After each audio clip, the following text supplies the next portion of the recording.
ladies and gentlemen and graphic designers, we're going to do part 3, the principles of design. Last time we learned about the elements, the things we use to build our logo. Now we're going to use about principles or the rules on how to use those elements effectively. All right, so the principles of graphic design are the rules used to create a work of art. The principles tell us how to put the elements together in an attractive way that makes it memorable, makes it communicate the message that we want, so on and so forth. So here are the different rules that we're going to learn about. Okay.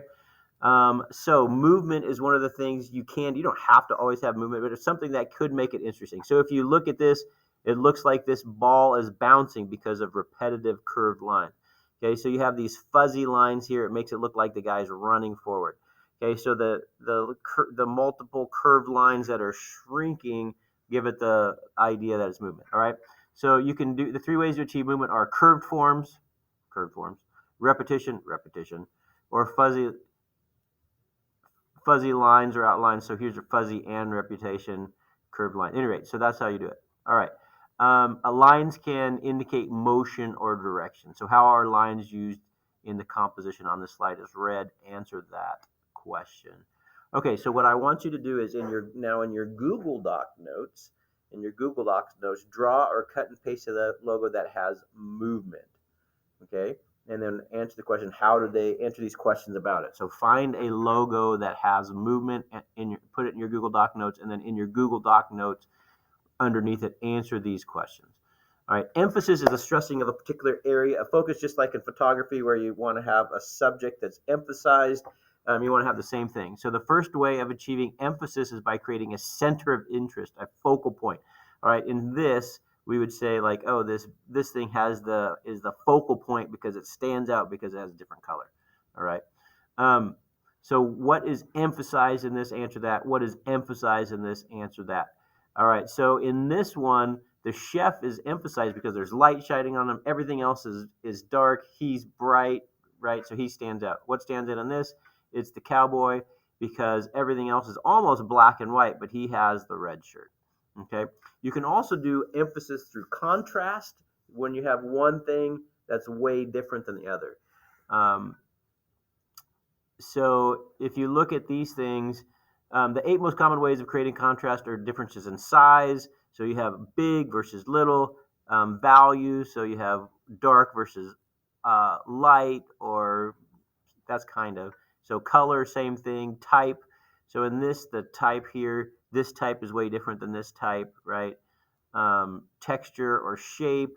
So you have like kind of a plain texture, but then here you have a frayed texture, and here you have a fluffy texture that matches that, but it doesn't match that. Alignment, this is going up, but this is going across. This is round, this is pointy. Direction, movement, this goes this. Anyway, so all those things. We already just talked about that. All right. Same thing here. Sting he's a famous singer, at least was famous for me. You guys probably don't even know who he is. But at any rate, his name is Sting, and number one, you notice the eye because it's lower than everything else, so it's a contrast, right? And then it's shaped kind of differently than everything else as well. And the other thing is it's shaped like a stinger, and so that would represent his name, Sting. All right, draw or cut and paste into Word a logo that has emphasis. All right, so now so this all this stuff in red is for your Google Doc, but now, no, all this in red was for your paper notes. Now this is for your Google Doc. Draw or cut and paste into, that should say Google Doc, into your Google Doc a logo that has emphasis or contrast, or emphasis through contrast. Skip all this stuff. Hold on. Okay, I changed it. All right, do this on your Google Doc and then answer these questions. All right, answer these. So write down in your notes, your paper notes, quiz part 3, graphic design. What is the difference between an element of graphic design and a principle of graphic design? How are elements and principles related? How could I add emphasis to this image? Answer those questions. If you don't know this, ask me and I will go over it with you. All right. The next, there's proximity. Proximity is keeping like items together and creating unity by how close or far apart elements are from each other. So if you look at this picture, you see that, oh, all the like things are together, all the like things are together. And then you notice this one because you have something You have an unlike thing close in proximity and how close it is to things it's not like. Um, Same thing as this. What do you know? Like, what do you notice about this? It's like, oh, you're wondering, like, oh, this guy looks exactly the same as these guys, but he's separated by distance. So he doesn't look different, but there must be something different about him. So we're using the closeness and distance of things to attract our attention and to maybe learn something about it. What do you see in this picture? How many shapes are there? What do you answer these questions? Everybody's going to answer this differently, answer these questions. But some people see a loaf of bread. Some people see a cup of coffee or a bowl of soup with steam. I see a ship with sails. I'm not sure what it's supposed to be, but it looks like one thing because the shapes are close together. So they use proximity to take 1, 2, 3, 4 different shapes and make it look together. Same thing, look like the same thing. Same thing down here. You have an eagle and then you have a bunch of triangles.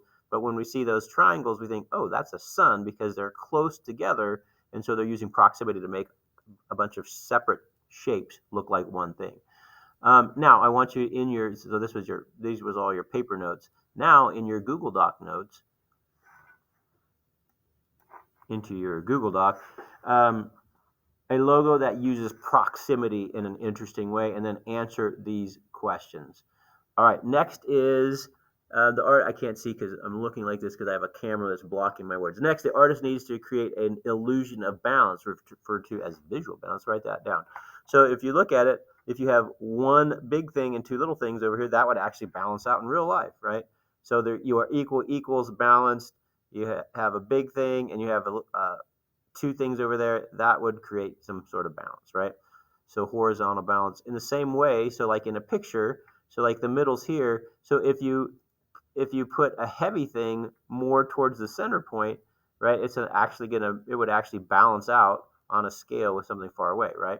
So how did the artist make the first logo balance? It's equal on either side. How did the artist make you got the point. Answer those questions in your paper notes. There's different kinds of balances. You can stop and read that if you want. There's vertical balance, so up and down, radial balance around a central point. You can read that if you want. Now, what I want you to do is now in your Google Doc, um, find a logo that has balance and tell me why by answering these questions in your Google Doc. All right. And then answer this quiz. What does the proximity of items communicate? Why is it good if a graphic design has balance? Okay, that's it for this one.